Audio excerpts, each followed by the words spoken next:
Hey guys, it's Matt. Welcome back to another episode of the Great Man Explorer series, which we've recently changed to Fake Men of History Explorer series. Now, this episode came about because I just finished watching the first season of Marco Polo on Netflix about Marco Polo's, he's a white guy, relationship with not Genghis Khan, but Kublai Khan, the second great Khan. Genghis or what's his name? People call me that. Temujin was Kublai's grandfather. Right. First off, the series is 10 years old, if you can believe that. And it's very good compared to the crap of today. Oh, yeah, there's a big difference in what was on television even 10 years ago versus the absolute crap and trash of today. I'm enjoying it, but this isn't a TV series review. This is about getting to the bottom of our fake history, and I'm just the guy to do it. Now, you guys know I've covered and we've made fun of old Genghis Khan several times in the past. His other name is Temujin. That's the name I got after the AI puts 15 pounds into my face. So it's not just going to be a repeat. The old guard's going, Matt, we've done this before. It's going to be a little different. This is going to be more of a focus on the characters I'm watching on television. Kublai Khan and Marco Polo. He's a white guy. This is a 2-for-1 special. Now, I didn't realize this, and if you knew this, you really know your fake history. You had Genghis, but then you had a Khan in between. Always thought Kublai was the son. There's this Ogadai Khan that was between Genghis, Temujin, and Kublai, but nobody knows his name. He didn't do shit. You didn't expand no territory, Ogadai. You didn't get off your ass. He probably just sat in his throne and having his feet rubbed or putting his feet in with those little fishes that pick the skin off, Ogadai, you should be ashamed of yourself. You didn't expand territory. You didn't do shit. Nobody knows your name. You minions, you need your name to be remembered. Real beings like us, we don't give a shit about being remembered. Okay, to start, we have the same problem with Kublai as we had with Genghis. And one little note or proviso, I'm from Philly, I'm going to slip and say Genghis. It's Genghis. Please don't correct me in the comments. Who cares? You see that little area in red up there? You see that little number? That's Mongolia, or even expanded to what it is today. And now let's compare that to the size of Texas. I don't know if you've ever walked across Texas. I have, many times. It takes weeks, in some cases months, if you don't walk real fast. Now, Texas is only 268,000 square miles. That area right there, Outer Mongolia, 1.5 million square miles. And this was just the first thing that Genghis did. He just sent some yaks out and some donkeys and burros and jackasses, and he consolidated the Mongol hordes. That area was just consolidating his own people. 1.5 million square miles. Now, if you're one of those people like me, you would say this would take several lifetimes, not just something you do in a few years in your spare time as you're screwing yaks. So now you'll see what happens here. This area gets expanded by millions of square miles and then more millions of square miles and so on and so on. And they told two people like the shampoo commercial, I'm sorry, I got the same problem with Kublai expanded even further. I'm not buying it. And there's some truth in Marco Polo. They don't talk about this endless expansion. We'll get back to that great TV series in just a bit. Let's look closely at the final expanded Mongol Empire map with two things that are long since defunct today: common sense and critical thinking. Look at that. See that on the left there? That's Iran, or back then it was called Persia to you and me. He said he picked up Persia like somebody would pick up eggs on the way home from work. Honey, can you get milk and eggs if you have an extra 10 minutes? Genghis, you have an extra, if you have an extra year or so, pick up all of Persia, which is Iran to you and me. And look at that. India escaped again because of the mountains. Who's calling me? Not doesn't like what I'm doing today. Leave me alone. Now, the final word on this is similar to my old Genghis presentation. This is like 10 or 15 million square miles or much more. This is ridiculous. History, the Mongol raids probably went on all over the place, little raids to steal chickens or something. I mean, the Mongols, they invaded. I'm sure there's some truth to it. But to say that this was under the empire of a man, a fat man sitting on a throne 3,000 miles away with his feet, those little fishes are picking off the skin on his feet, this is ridiculous. The greatest army of all time. The Lemurians and the Atlanteans couldn't even hold this sort of territory.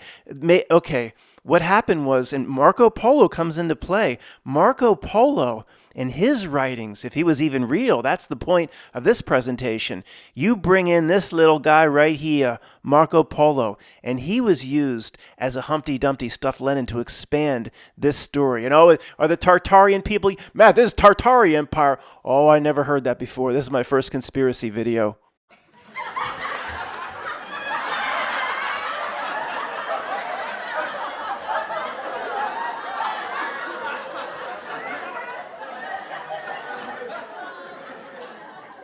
I want to go back to this Netflix show for just 1 minute before returning to the fake history. Look at the top right. I did watch part of the first episode, I guess, of season 2. Michelle Yeoh popped up in another in another kung fu role. Like, there she is again, Michelle Yeoh. By the way, who plays Kublai? This guy Benedict Wong is phenomenal. I mean, for the first 3 or 4 episodes, this is Kublai Khan. He's been in a lot of other stuff where he's been relatively weak. Like, what was it, Doctor Strange? You know, he's in the Marvels. He was that incompetent engineer that tried to get more supplies to Matt Damon on Mars. You know, he's sitting in the JPL in Pasadena and say, I can't do that in 5 days. This guy, Benedict, is it Wong? He's been rather weak in almost everything. He's incredible. He is Kublai Khan. It's. I mean, if it's all the guy did, it's very impressive. He should have quit then. Now, the white guy that plays Marco Polo, he is, to me, a foreign actor. He may be an Italian actor. English, you can tell, is not his first language. He's very competent. The acting's not great at times, but the delivery is so different than what we're used to. It's unique, so it works. It just works. He does a good job, even though the acting, I don't know. It's just anything to us that's different today works over the same old crap. Wikipedia, can you change your little tagline top left? It says, the free encyclopedia. Make it Wikipedia, the free fake encyclopedia. And what do you think just happened to me when I went over here? Oh, come on. 15 seconds. It's doing it to me again. So 15, 10, 9. Sorry to interrupt, but our fundraiser won't last. On the right there, there's 2 options. There should be 3 options. Here are the options. Give $2.75, already pre-highlighted for you. Maybe later, and then an option off to the side says, go fuck yourself. Marco Polo, born 1254, died 1324, and beloved swimming and pool game to most kids, was a Venetian merchant, explorer, and writer who traveled through Asia along the Silk Road between 1271 and 1295. His travels are recorded in The Travels of Marco Polo. This is the root of our problem, and where we're going to be a little critical right here. Where'd this book come from? Marco, if you're rolling around and you really did exist and did all these things, I apologize in advance.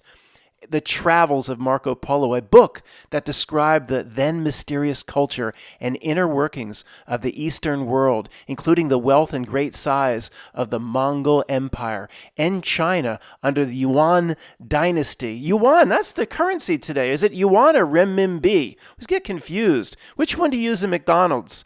Given Europeans their first comprehensive look into China, Persia, that's Iran, India, Japan, and other Asian societies. Born in Venice, Marco learned the mercantile trade from his father and his uncle, Nicola and Maffeo. That's like Matt, who traveled through Asia and met Kublai Khan. There it is, the famous meeting.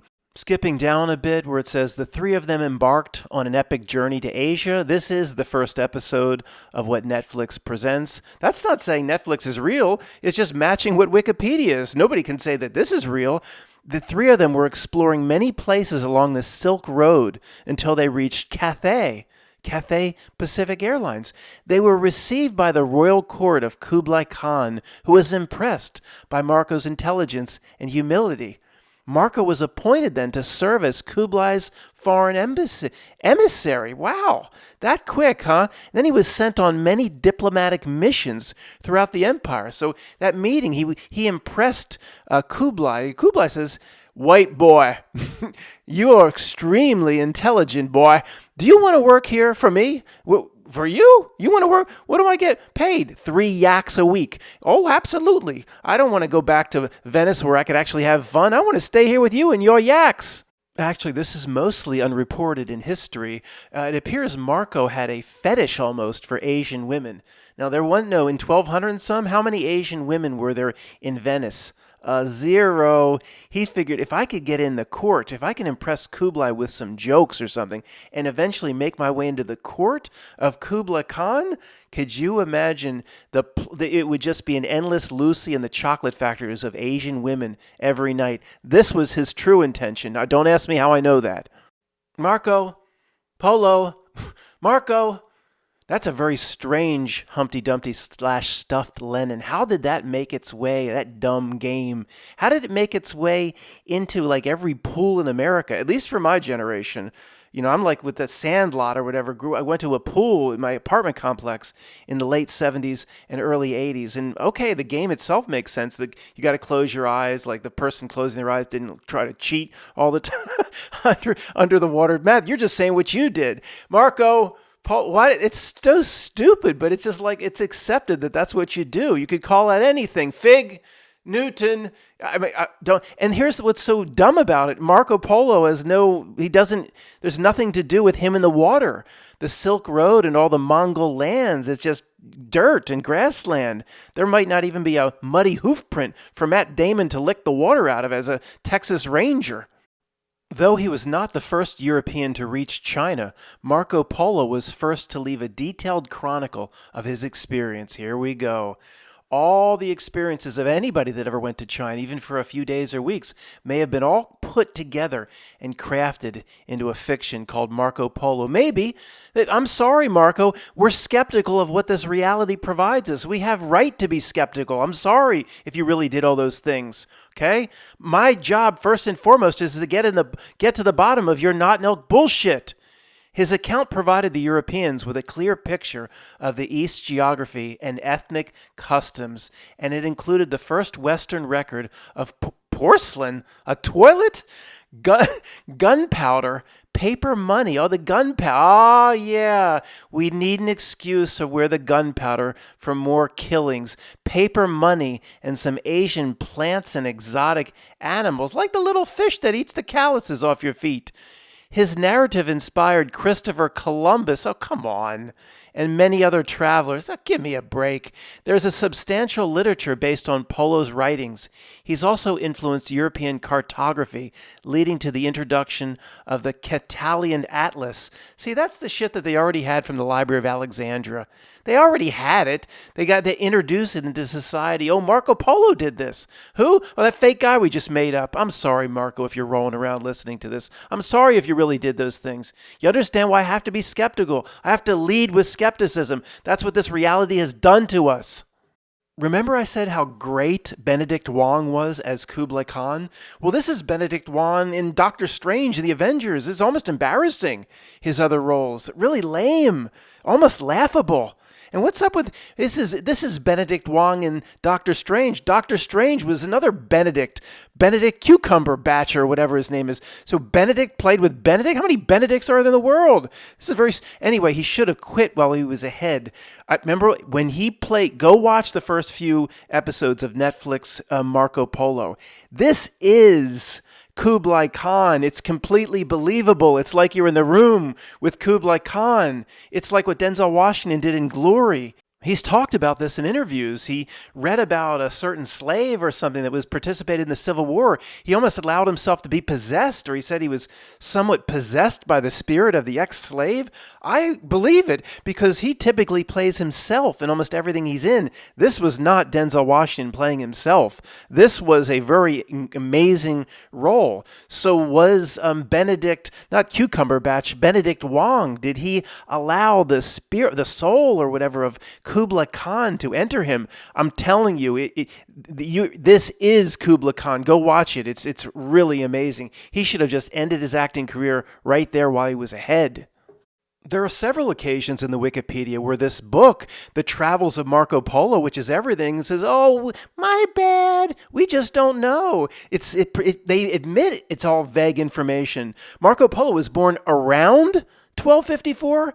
The Wikipedia typically provides too much information, knows exactly when everybody was born, knows the number of wet nurses in the room. It always knows too much, but here it's going, my bad. It was born around 1254, but the exact date and place are archivally unknown. Same model car and tire. You don't know the date or place. The Travels of Marco Polo contains, that's the famous book, which is all built around. Somebody could have sketched it out while they were on the John for 5 years. Contains some basic information concerning Marco Polo's Venetian family. They don't know anything about him. They don't know anything about his family or his place of birth. The book states that Marco's father, the traveling merchant Nicola, returned to visit his family in his hometown of Venice around 1269, and there found out that his wife, whom he had left pregnant, had died and left a 15-year-old son named Marco. Nice guy, father. Real nice.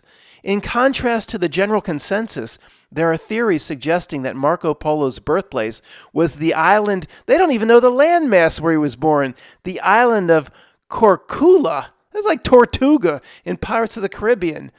Or it doesn't even know the island. Oh, come on. Right? I hear some of the old guard screaming, Matt, it's already being this vague. Therefore, actually, it could be the rule of opposites, right? Usually it provides too many details. Maybe this is real because this is the way it typically should be whenever we look into anything. We got to think about this one. This is the way it typically always should be, but it almost is the opposite. They know exactly where Ponce de Leon was born, the exact number of wet nurses, the exact Huggies or Loves or Pampers diapers that was used. They know too many details. Maybe this is real. Okay, here's more evidence in our favor for those that choose to be a little skeptical. I'm sorry, we've been burnt in the past. The Travels of Marco Polo. Again, everything we know comes from this book, not just about Marco Polo, about the Silk Road, about the Far East, everything from this book, at least initially. An authoritative version of Marco Polo's book does not and cannot exist.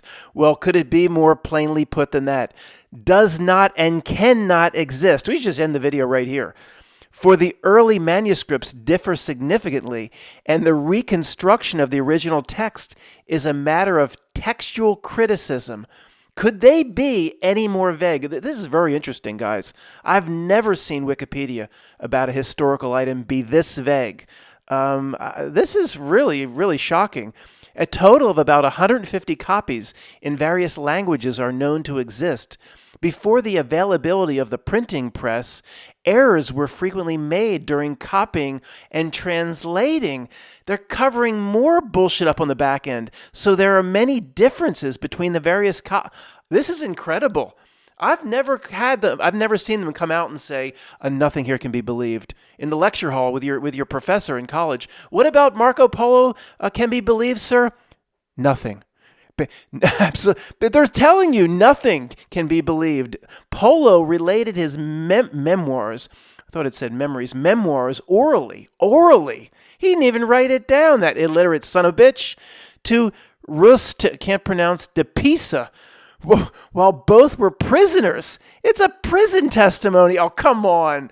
We're throwing it right now. We're throwing all this horse shit out. I didn't know. Remember Fake Men of History series? I had no idea. You think I have the time to investigate this before we get involved in it? The Not Milk always delivers, and it's delivering again. It's same old bullshit. Guys, this just keeps coming. It's incredible. It keeps apologizing. I don't know what I'm going to find in advance. I don't do the research in advance. It keeps apologizing, explaining omissions. Skeptics have long wondered whether Marco Polo wrote his book based on hearsay, with some pointing to omissions about noteworthy practices and structures of China, as well as the lack of details on some places in his book. He might have never left his feet dangling in the Tiber River. Well, that runs through Rome. I don't know what they got running through Venice, where he's supposedly from. I guess that's on the sea. His feet was in the beach. He never left Venice. What? While Polo describes paper money and the burning of coal and Russian stoves, he fails to mention the Great Wall of China in his book. Isn't it like 7,000? 7,000 miles long. He just, Marco, why didn't you put the Great Wall of China in your book? Oh, it was really amazing, but I just forgot. Tea? He didn't put tea in his book, but that's not quite as impactful as not mentioning the Great Wall. Chinese characters, he didn't put chopsticks in his book, or foot binding. Again, I'm sorry, foot binding does not carry equal weight as the Great Wall. His failure to note the presence of the Great Wall of China was first raised in the middle of the 17th century. It took 300 or 400 years for somebody to raise their hand and say, why didn't he talk about the Great Wall? The Dark Ages was the dark over people's brains.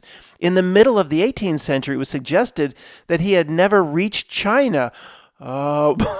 Again, remember I said we should have quit several minutes ago? I have no idea what's here. Let's just keep going until it just gets really, really grating. Later scholars, Matt, it's already there. Later scholars such as John W. Hager, the Horrible, argued that Marco Polo might not have visited southern China. Oh, come on, okay.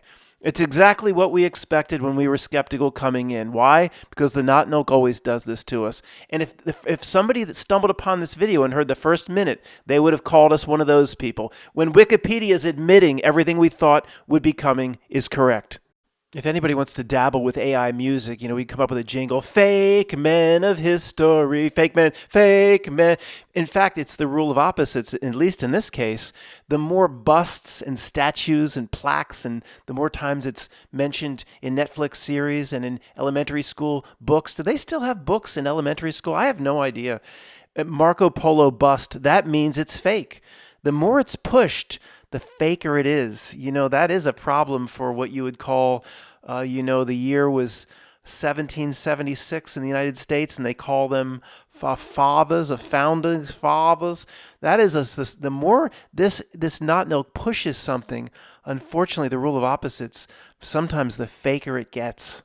I saw this out of the corner of my eye. I've got to go back to this Buster statue. I mean, this is culturally insensitive, if not just downright racist. Look at the hat they put on the Italian. They put a pizza baker's hat. This is culturally insensitive. See, when it happens to a white guy, it's okay. This is not. Look what they again. Any excuse to do the Maurizio from the Titanic. It's no different in terms of cultural disparagement. They put an Italian. This is just some bus somewhere, and they put an Italian pizza baking hat on him. I mean, you can't assume they all make pizza. Hey, it's a Jack. We're going to miss it. It's a Titanic. I mean, this is culture. It's not just happened to a certain ethnic group. Okay, it happens to all of us.